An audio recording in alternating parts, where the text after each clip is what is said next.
under the command of. Most of what we think we know about the First Crusade is downstream of sources written by the people who launched it. They had reasons to celebrate. There was a witness on the other side, someone who was in Constantinople when the crusading armies arrived, who had access to the court, who collected accounts from participants, and who wrote it down in a history that identifies its sources and acknowledges its gaps. She wrote in the 12th century. She was a Byzantine princess. She had expected, at various points in her life, to rule. She ended up, instead, confined to a monastery with time and something to say. Her name was Anna Komnene, the Alexiad.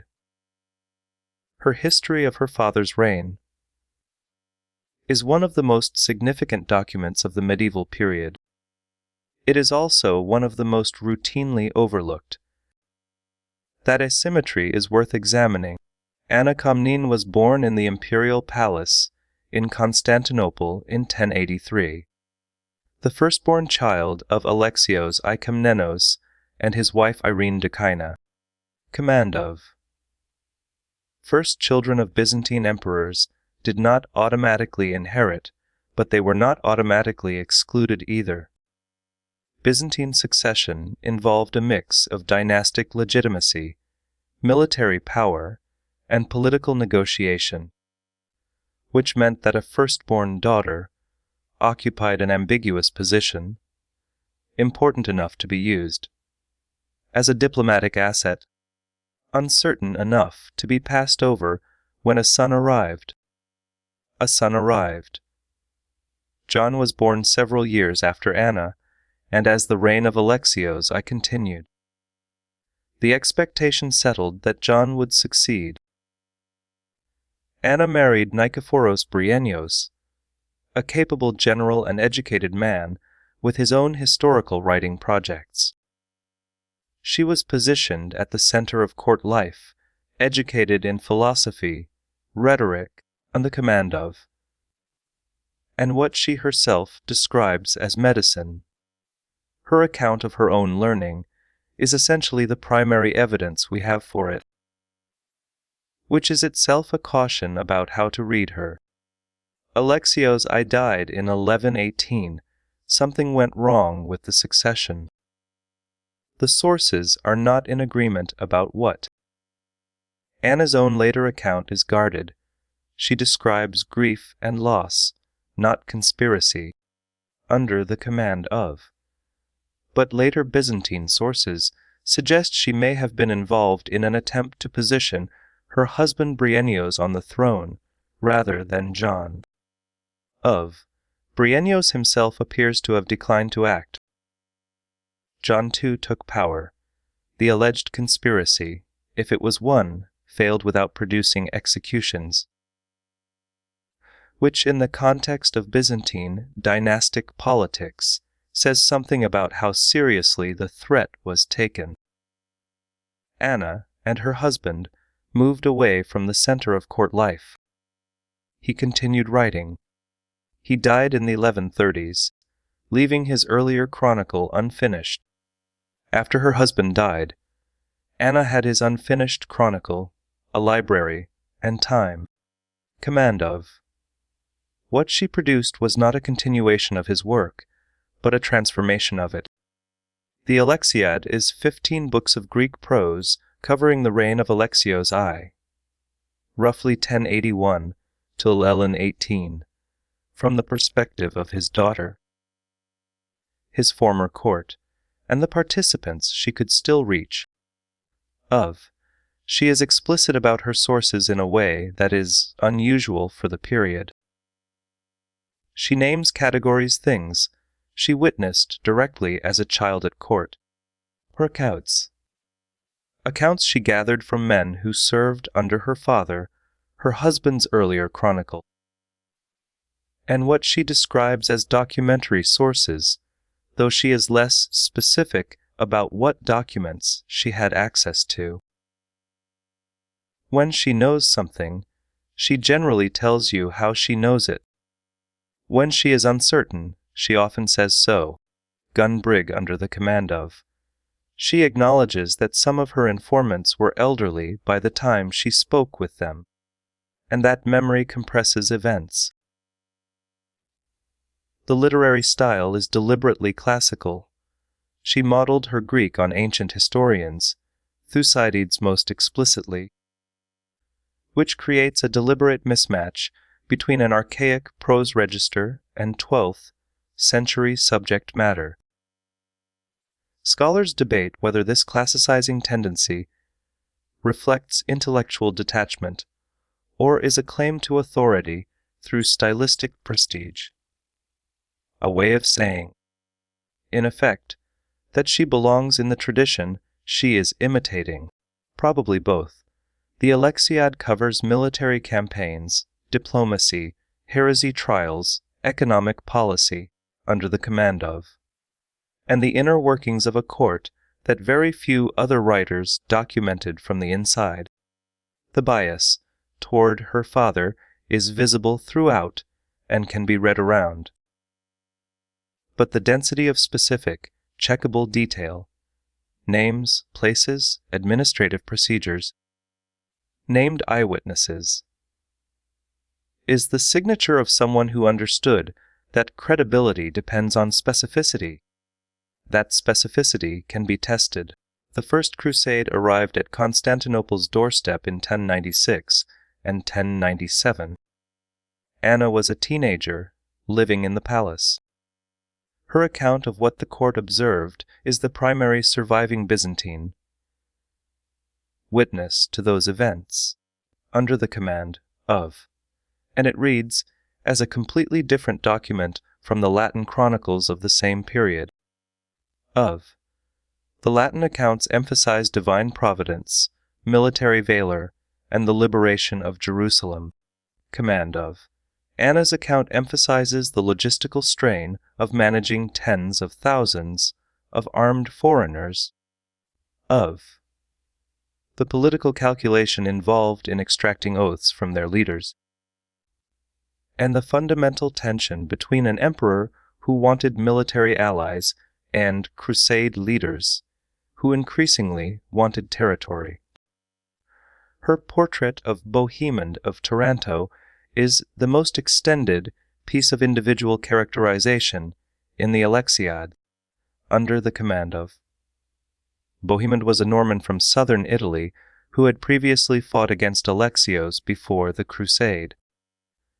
He was one of the campaign's more capable military commanders and, from Alexios's perspective, thoroughly untrustworthy.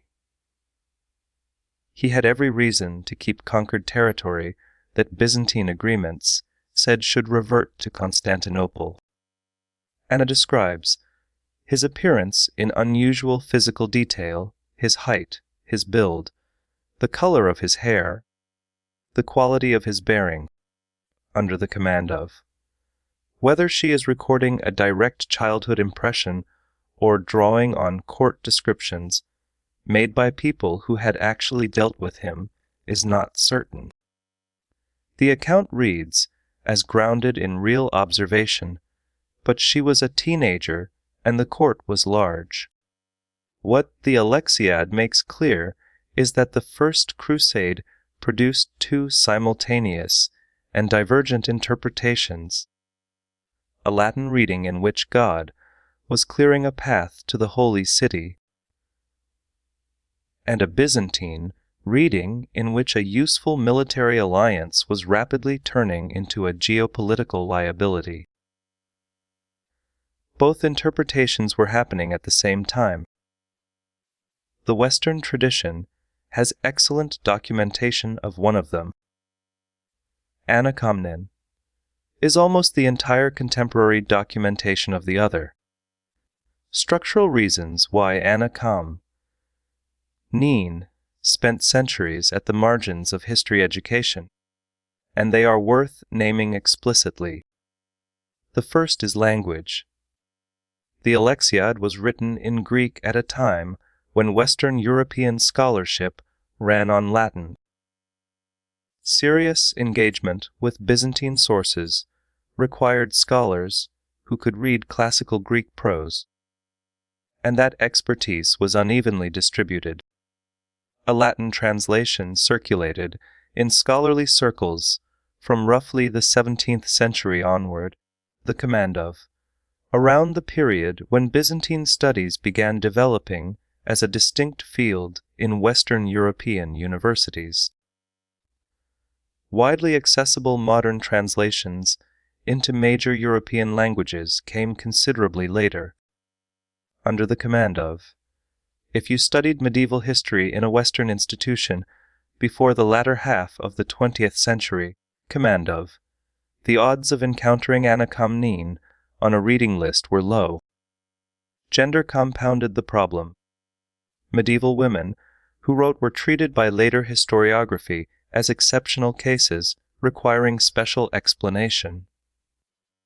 Curiosities, command of, or suspected ghostwriters or recipients of male assistants that did the real intellectual work. Anna herself anticipated exactly this response through the command of. She opens the Alexiad with an extended defense of her authority to write history, grounding it in her education and her proximity to events. Kirev. She knew her gender would be used against her credibility. Subsequent scholars sometimes confirmed that prediction. Treating the Alexiad with skepticism they would not have applied to a male. Authored chronicle with equivalent sourcing and eyewitness proximity. And she backed the losing side.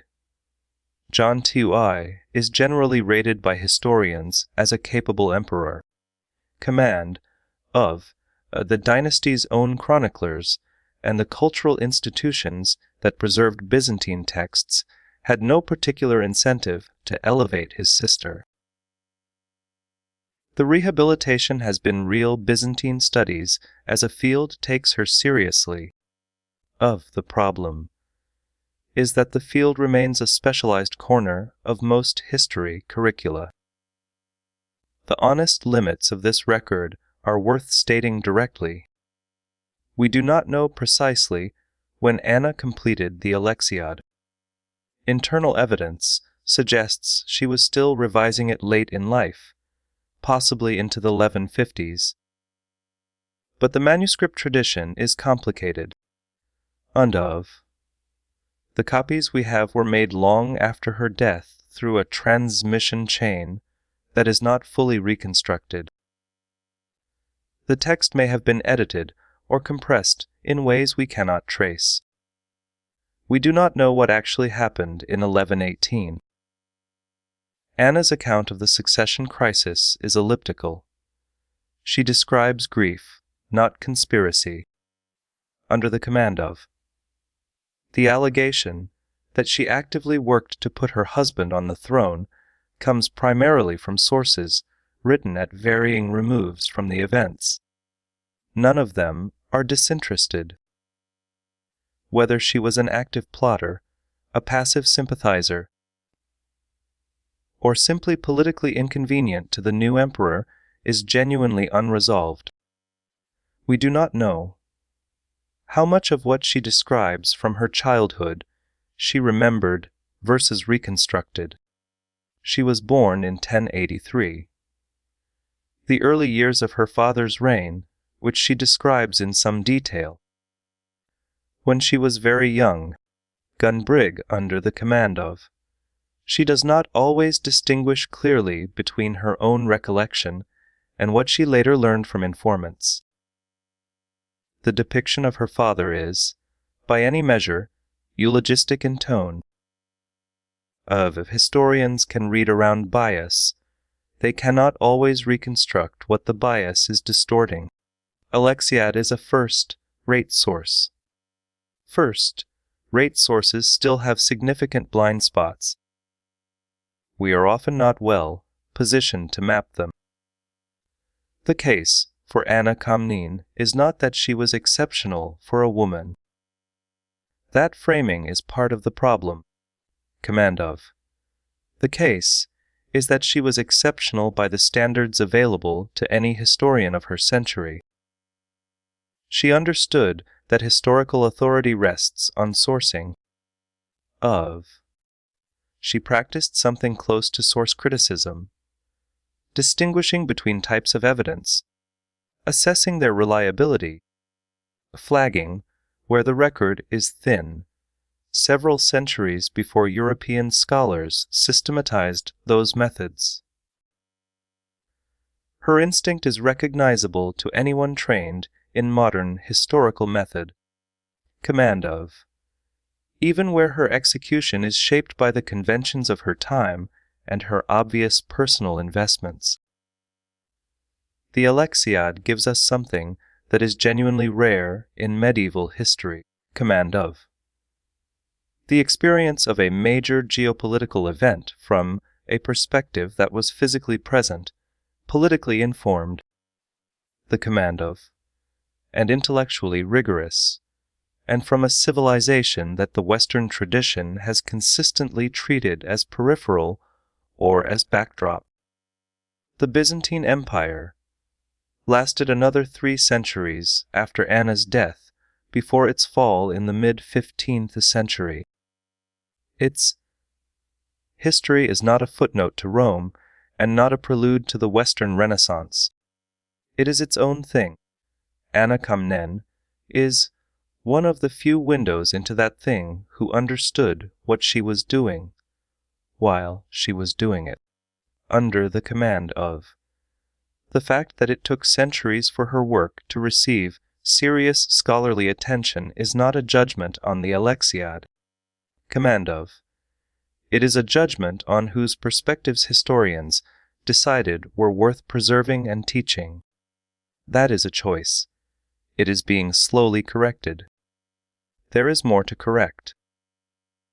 What survives of the 12th century is mostly what power decided to preserve. Of. Anna Komnene wrote in the wrong language, from the wrong side of a dynastic dispute, about events that Latin Christendom was actively reinterpreting in its own favor. What she left anyway was a history that cites its sources, names its informants, acknowledges its gaps, and trusts the reader to evaluate the evidence. That is not a small thing. It is, in fact, the thing. If this story changes how you read a medieval chronicle, or doesn't, that's the point. Until next time.